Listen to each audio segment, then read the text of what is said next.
এটা আমার সংশ্লিষ্ট মন্ত্রণালয়ের কাজ ছিল না, কিন্তু আমি যখন শুনেছি জগন্নাথ বিশ্ববিদ্যালয়ের শিক্ষার্থীরা এসেছে, আমি সাথে সাথেই খোঁজ নিয়েছি যে কেন তাদেরকে সচিবালয় পর্যন্ত মিছিল নিয়ে আসতে হলো। এবং আমি কিন্তু একটু কথা বলি, আমি আমি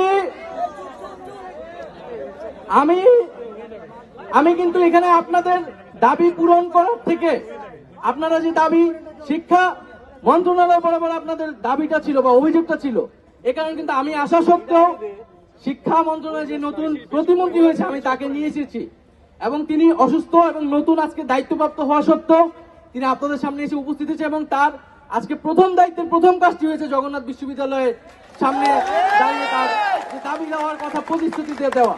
আপনাদের যে দাবিগুলা ইউজিসি প্রকল্পে যুক্ত করা, পাইলট প্রজেক্টে যুক্ত করা, এবং আপনাদের ঠিকাদারির বিষয়টা আপনারা বলছেন আপনারা সেনাবাহিনীকে দিতে হবে, আমরা অবশ্যই আপনারা যে দাবিগুলো করছেন সেইগুলোকে আমরা পূরণ করব।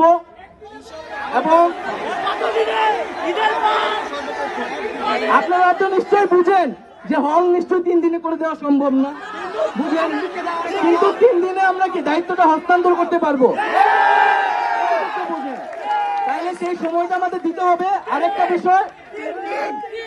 আরেকটা বিষয় ভাইয়েরা শুনেন, একটা কথা শুনেন।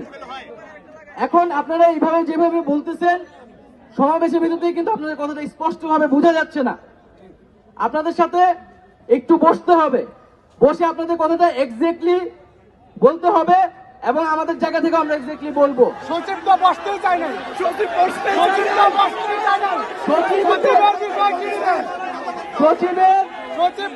চায় না, সচিবের উপরে যিনি প্রতিমন্ত্রী তিনি কিন্তু নিজে এসেছেন, এবং আমি কিন্তু ওনাকে বলেছি যে জুলাই বিপ্লবে জগন্নাথ বিশ্ববিদ্যালয়ের যে ভূমিকা, আমরা 15 তারিখের কথা ভাই ভুলে যাই নাই। ঢাকা বিশ্ববিদ্যালয়ে 15 জুলাই জগন্নাথ বিশ্ববিদ্যালয়ের শিক্ষার্থীদের উপর যেভাবে হামলা করা হয়েছিল, এবং পরবর্তীতে প্রত্যেকটা দিনে ব্লকেট কর্মসূচি থেকে শাটডাউন কর্মসূচি পর্যন্ত, এবং জগন্নাথ বিশ্ববিদ্যালয়ের শিক্ষার্থীরা যে শহীদ হয়েছে, এই কোনো কথাই ভাই আমরা ভুলে যাই নাই। এবং আমি ওনাকে বলেছি যে বিশ্ববিদ্যালয়ের শিক্ষার্থীদের রক্তের ভিতর দিয়ে উপর দিয়ে কিন্তু এইখানে সরকার দায়িত্ব নিয়েছে, ফলে কারো যাতে সাহস হয় কিভাবে যে শিক্ষার্থীদেরকে তারা অসম্মান করবে, এবং যারা দুর্ব্যবহার করেছে তাদের বিরুদ্ধে অবশ্যই ব্যবস্থা নেওয়া হবে।